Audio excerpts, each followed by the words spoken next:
Contrairement à ce que beaucoup de personnes pensent, la force des abdos et le gainage ne sont absolument pas des éléments déterminants dans la tenue d'un handstand. Et c'est tout simplement parce que le handstand, c'est en fait l'inverse de la posture debout. Lorsque je suis debout sur mes jambes, je ne me pose jamais la question de savoir si mes abdos sont assez résistants pour me tenir debout. Ça va être des muscles qui vont être stabilisateurs, qui vont être très peu engagés lorsque je vais être debout. Ce qui va réellement être important, ça va plutôt être tout ce qui se passe au niveau des jambes et du bassin. Si j'ai les jambes tendues, je vais être solide. Si j'ai les jambes pliées, c'est là où je vais devoir mettre plus de force, mais simplement au niveau des jambes et du bassin, beaucoup moins des abdos. Et bien c'est exactement la même chose lorsque j'ai les bras au-dessus de la tête. Lorsque je vais être en handstand, je vais avoir les bras le plus tendus possible et avoir les épaules qui montent aux oreilles pour me stabiliser. C'est vraiment ça qui va me donner de la stabilité. Si j'engage les abdos, je vais trouver un tout petit peu plus de stabilité. Mais ce qui est vraiment le plus important, c'est d'avoir les coudes et les épaules vraiment engagés pour trouver de la stabilité. Pareil, si j'ai les coudes légèrement fléchis, comme si j'avais les jambes fléchies,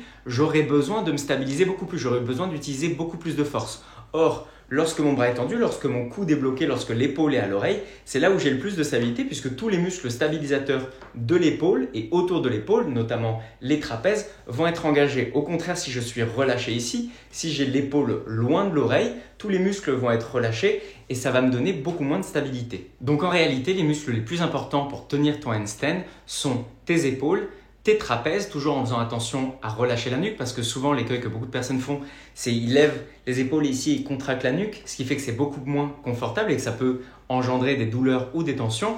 Par contre, je peux lever les deux bras vers le ciel et avoir la nuque complètement relâchée et toujours être très solide. Donc à chaque fois que je suis dans mon handstand, la première chose à faire, c'est de m'assurer que j'ai vraiment les coudes tendus, les triceps engagés, mais surtout les épaules qui montent aux oreilles des deux côtés pour être sûr d'avoir vraiment de la stabilité. Si vous avez l'habitude de pratiquer, je vous invite à simplement vous mettre au mur et à pousser au maximum comme si vous vouliez pousser le sol, repousser le sol avec les mains et c'est réellement ça qui va vous donner votre stabilité. Tu sais maintenant quels sont les muscles les plus importants pour pratiquer ton handstand. Je t'invite maintenant à découvrir quel est le pire ennemi de ton handstand dans la deuxième vidéo de notre série Fondation Handstand. À très vite, ciao.